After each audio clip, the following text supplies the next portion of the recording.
रीवा में एक चौंकाने वाला मामला सामने आया है। महज 10 साल की बच्ची ने स्कूल टेस्ट छूटने के डर से अपने ही अपहरण की कहानी रच डाली, वो भी मोबाइल पर वीडियो देखकर। परिजनों ने 2 अज्ञात बाइक सवारों पर शक जताया और पुलिस को सूचना दी, लेकिन जब पुलिस ने 20 से ज्यादा सीसीटीवी फुटेज खंगाले तो बच्ची खुद साइकिल से जाती दिखी।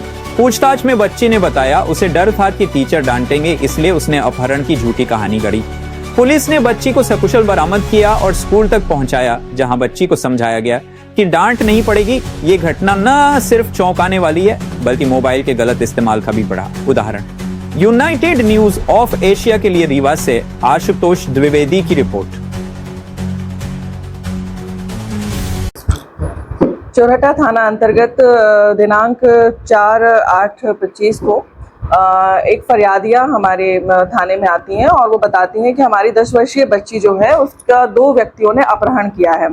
उक्त संबंध में त्वरित संज्ञान लेते हुए FIR दर्ज की गई अपहरण के मामलों में और तत्काल टीम रवाना की गई जानकारी निकालने के लिए। चूंकि बालिका मिल गई थी तो आश्वस्त इस बात पर थे कि बालिका सुरक्षित है, परंतु घटना घटित हुई है उस बारे में हमने तत्काल जो CCTV फुटेज हैं, लगभग 20 से ज़्यादा CCTV फुटेज जो सरकारी और प्राइवेट फुटेज हैं, उनको सर्च कराया और घटना की तस्दीक कराई। तो तस्दीक कराने में पाया गया कि बालिका स्वयं अपनी साइकिल से जो है फोर्ट रोड साइड गई हुई है। संबंधित विषय में उक्त दिनांक को रात्रि होने से और बालिका काफ़ी थकी होने से, चूँकि काफ़ी दूर तक उसने साइकिल चलाई थी अपने घर से, तो उस दिनांक को पूछताछ नहीं हो पाई और फिर दूसरे दिन बालिका को पूछताछ के लिए बुलाया गया और बालिका को जब बैठाल के पूछा गया, जो कि मेरे द्वारा खुद ही पूछा गया बालिका से, तो बालिका 1 घंटे तक तो कुछ बात नहीं करने के लिए तैयार थी और कुछ भी बताने के लिए तैयार नहीं थी और काफ़ी उदास थी। बार बार जो खिलौने वगैरह मंगाए गए, कुछ और पूछताछ करने के लिए उसको बहुत फ्रेंडली माहौल बनाया गया और उसके बाद बालिका की आंखों में आंसू आ रहे थे और बालिका बहुत धीरे धीरे बोल रही थी कि दीदी मेरा टेस्ट छूट गया था, तो इसलिए मैंने ऐसा किया। तो जब उससे बार बार पूछा गया बहुत अच्छे से मित्रवत व्यवहार के साथ, तो फिर उसने बताया कि मेरा टेस्ट छूट गया था और उस दिन मुझे स्कूल जाना था, तो मुझे लग रहा था कि मैं यदि स्कूल जाऊंगी तो मुझे डांट पड़ेगी।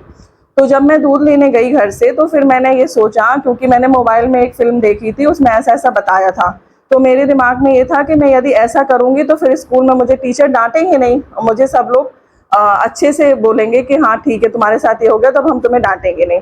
कई बार ये होता है, जैसे जो ये बालिका थी, पिताजी नहीं है इसके और 4 बहनें हैं, तो कहीं ना कहीं सबसे छोटी बालिका है और इस बात को लेकर भी बच्चियों के मन में रहता है कि हमसे कोई कुछ कहे ना, है ना। तो वो वैसे भी चुपचाप रहती थी, उसकी माँ कहती थी। और टेस्ट को लेकर भी छोटे बच्चे हैं, उनको कहीं ना कहीं ये डर बना रहता है कि मेरा टेस्ट छूट गया तो घर पर भी डांट पड़ेगी या फिर स्कूल में डांट पड़ेगी, तो मन में कुछ ना कुछ वो बैठा लेते हैं। इस वजह से कुछ चीज़ें क्रिएट होती है और कई बार ये होता है कि थोड़ा सा टफ टेस्ट होता है तो बच्चों को थोड़ा लगता है। तो स्कूल में भी स्कूल प्रबंधन से भी बात की गई है और उन्होंने भी ये कहा कि नहीं, हमारे यहाँ इस तरीके से नहीं होता और हमने भी ये इंश्योर किया कि वहाँ ऐसा कुछ नहीं था जिसके कारण बालिका को डरना चाहिए था। बस उसने मन में ये सोचा कि ऐसा हो सकता है, इसलिए उसने ये कहानी गढ़ी।